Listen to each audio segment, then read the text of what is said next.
इलाकों पर और इधर पाकिस्तान के साथ जो बॉर्डरिंग इलाके हैं ईरान के, वहां पर भी निशाना बनाया जा रहा है उन इलाकों को, और कहा जा रहा है ये वो इलाके हैं जहां से मिसाइल लॉन्च की जाती रही है और उन्हीं निशानों को आइडेंटिफाई, उन्हीं जगहों को निशाना बनाया जा रहा है। आइडेंटिफाई करने के बाद ये कहा जा रहा है। और यहां देखिए अमेरिकी बमबारी से ईरान में कोहराम मचा हुआ है। अमेरिका का ईरान पर लगातार 5 घंटे तक हमला हुआ है। अमेरिकी हमलों से लाल हुआ तेहरान का आसमान। ये देखिए रात के वक्त ली गई ये तस्वीरें, यहां भी आसमान स्याह होने के बजाय आपको लाल दिखाई देगा। ये तेज ऊंची लपटें, ये भयानक धुएं का गुबार, और जब यहां नीचे आग लगी होती है ऊपर ये धुएं का गुबार और वो डस्ट पार्टिकल्स वो जो रिफ्लेक्ट करते हैं रोशनी को वापस जमीन की तरफ, और ऐसा आभास होता है जैसे आसमान लाल हो गया। होर्मुज में ईरान के सैन्य ठिकाने तबाह किए गए हैं। सेंटकॉम ने मिसाइल और एयर डिफेंस सिस्टम उड़ाए हैं। ये भीषण ताबड़तोड़ हमले जो अमेरिका की तरफ से किए जा रहे हैं, क्या ईरान वाकई पूरी तरह से ध्वस्त और नेस्तोनाबूद होगा, या ईरान को एक बार फिर हल्के में लेने की गलती कर रहा है अमेरिका, और क्या होने वाला है इसका रिजल्टेंट पूरी दुनिया के लिए?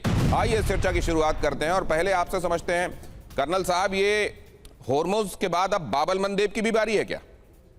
जय हिंद, नमस्कार दिनेश। अगर सीधी बात करें तो अगर शुरुआत में आपको याद होगा हमने कहा था तब भी कि Hormuz is only a turning point. आप देखेंगे ये बढ़ेगा, आज नहीं बढ़ेगा कल बढ़ेगा, कल नहीं बढ़ेगा 2 महीने बाद बढ़ेगा। हम हमेशा से वेट कर रहे थे कि हुतीज इसमें कब आएंगे, और हुतीज का आने का मतलब होता है बाब अल मंदेब, उसके अलावा और कहीं कोई वॉट नहीं है, और वो आएगा।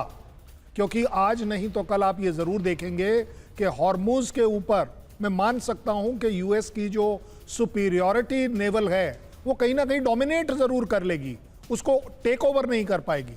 टेक ओवर के लिए आपको बूट्स ऑन ग्राउंड डालने पड़ेंगे, और वो आप कभी नहीं करेंगे। और मैं तो कहूँगा यूएस आप इस तरह की गलती करना भी मत। Bab al Mandeb will be your next turning point, इसमें कोई डाउट नहीं है। लेकिन आपको लगता है क्या कि ये प्रोवोक करके एक तरीके से हूतियों को जगाया गया है?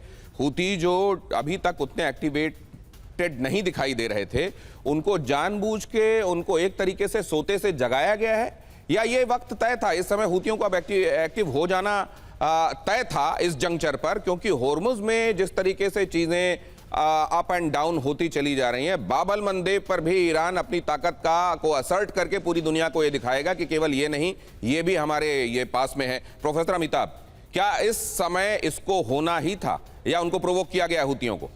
देखिए, ये जो एयरक्राफ्ट लैंड करने वाला इंसिडेंट जो हुआ है, जो सना में नहीं लैंड करके हुदैदा में लैंड किया है, मुझे लग रहा है इसमें हूतियों की प्लानिंग के सरगना या जो कह लें उनके कमांडर्स थे जो ईरान से इंस्ट्रक्शंस लेके आ रहे थे। इंटेलिजेंस इंफॉर्मेशन ये थी कि इनमें सारे लोग हैं। इसी के लिए ये एक प्रतीकात्मक अटैक किया गया है कि अगर हूती भी आ जाते हैं तो ये वॉर डिफिकल्ट होगा। लेकिन उसमें वही है ना कि चिकन और एग वाला हिसाब है कि पहले सऊदियों ने छेड़ा या पहले हूतियों ने छेड़ा। कहा यह जा रहा है कि ये सारे इंस्ट्रक्शंस लेके आए थे, इनके पास सारे असले मौजूद थे, अब वो वॉर शुरू करना चाहते थे। तो अब हूतियों के पास भी कोई एक्सक्यूज नहीं रह गया कि वो इस वॉर में नहीं एंटर करें। अगर वो एंटर करते हैं तो ऑलरेडी होर्मुज बंद है, सुएज बंद करने की कोशिश करेंगे, यानी जो बाब अल मंदेब की तरफ है, उसमें नुकसान किसका होगा? दुनिया का। तो उस पूरे प्रकरण में अगर आप देखें, हूती अब इन्वॉल्व होंगे, और यही नहीं, जिस तरह से अटैक किए जा रहे हैं, अब मुझे लग रहा है जीसीसी के कंट्रीज भी उनके वेस्टेड इंटरेस्ट को जो अफेक्ट कर रहा है वो भी इन्वॉल्व होंगे। यानी ये वॉर जो है वो वाइडर स्केल पे होगा, ईरान को उसको रिसीविंग एंड पे रखना होगा। मुझे ऐसा देखकर ये ऐसा ही लग रहा है। अब ये लड़ाई और ज्यादा व्यापक होगी, और ज्यादा प्लेयर्स इसमें शुमार होते हुए दिखाई दे रहे हैं। अगली खबर यह है कि ईरान पर अमेरिका का लगातार तीसरी रात बड़ा हमला हुआ है। दक्षिणी ईरान के बंदर अब्बास में बहुत बड़े धमाके हुए हैं, अभी तस्वीरों में आपको दिखाता हूं। सिरिक पर अमेरिकी सेना का सबसे भीषण प्रहार हुआ है। बहरीन से दागी गई मिसाइलों से दहला बुशहर शहर, लगातार अमेरिकी हमलों से दहशत में है पूरा ईरान। अब ये जो हमले हुए हैं ईरान में लगातार तीसरी रात, ये जो हमले हुए हैं, ये क्या बता रहे हैं अमेरिका की स्ट्रैटेजी के बारे में?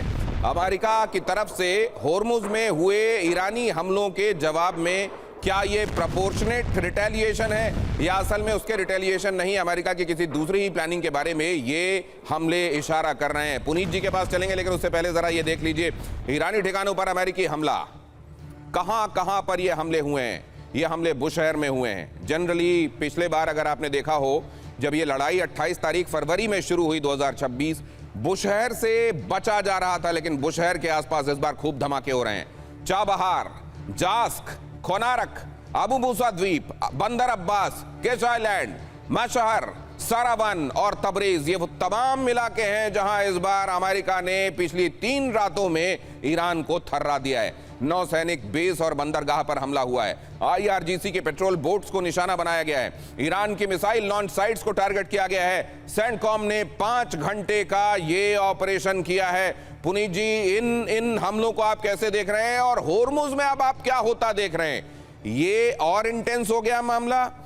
अमेरिका जो कर रहा है वो क्या वाकई ईरान के प्रोवोकेशन की वजह से कर रहा है, या अमेरिका का अपना जो प्लॉट है वो धीरे धीरे उस पर अमल कर रहा है? ये जरूर है कि ठीकरा वो ईरान पर फोड़ता चल रहा है। गुड इवनिंग दिनेश साहब, I am honoured to be with you and with your panellist. अच्छा, मैं कुछ टाइम पहले जाना चाहूंगा, जहां तक आप, मैं हॉर्मुज में आऊंगा, लेकिन उससे पहले क्या है कि अभी से करीब 1-1.5 साल पहले से ही हूतीज बदमाशी कर रहे थे। जो बाब अल मंडब स्ट्रेट से जहाज निकल रहे थे, उन जो स्पेशली इजरायली शिप से या बाउंड टूवर्ड्स इजराइल, उनको ऑलरेडी या तो हाईजैक कर रहे थे या उनको कहीं ना कहीं ऑब्स्टैकल अड़ा रहे थे। अब दूसरा पहलू ये है, पहले मैं ये बाब अल मंडब का स्ट्रेट का कवर कर लूं, क्योंकि एक पोर्ट है Yanbu, which lies on the west coast of Saudi Arabia, which is in the Red Sea. जो मुझको समझ में आ रहा है स्ट्रेटेजिकली, ये उनके यानबू पोर्ट को भी एक तरह से ब्लॉक कर देंगे। सुएज कैनाल तो ब्लॉक हो जाएगी, क्योंकि कहीं ना कहीं सऊदियों ने सोचा होगा उनके रास्ता नूरा पोर्ट से ऑयल एक्सपोर्ट नहीं हो पा रहा बिकॉज ऑफ द हॉर्मुज। वो शायद पाइपलाइन बिछाने की सोच रहे होंगे टू गो टू फ्रॉम रास्ता नूरा which is in the central of Saudi Arabia towards Yanbu, यानी वो रास्ता भी ब्लॉक कर देंगे। अब अगर हम हॉर्मुज की बात पे आते हैं, मैं बहुत पहले से ही अर्ज कर रहा हूं आपके चैनल पे भी और पे भी कि यस, हॉर्मुज का कब्जा ईरान कभी नहीं छोड़ेगा। आज की डेट में यूएस भी उस पे एक टैरिफ में ऐसे कुछ कमाना चाहता है। और मजे की बात तो ये है, जो यूनाइटेड नेशन लॉज ऑफ सी है, उसका ना तो सिग्नेटरी ईरान है, ना आपका क्या कहते हैं यूएस है। तो ये मुद्दा बहुत गर्माएगा। मेरे को तो ये सोच के थोड़ा एप्रीहेंशन और डर भी लग रहा है। सर, तो ये तो केस इन पॉइंट बनेगा आने वाले दिनों में। अगर ऐसा हो जाएगा तो ये तो केस बन जाएगा आने वाले दिनों में कि दुनिया में जहां जहां चोक पॉइंट्स हैं, वहां जिसका आसपास का जो दादा हो उस जगह जाकर बैठ जाए और वो ये कहे कि यहां से तो आवाजाही नहीं होगी। रिटेलिएशन में दूसरे को लगे, वो कहे हाँ हम भी नहीं जाने देंगे। हो गया फिर तो इस तरह दुनिया चल रही। मैं आपके पास वापस आता हूं।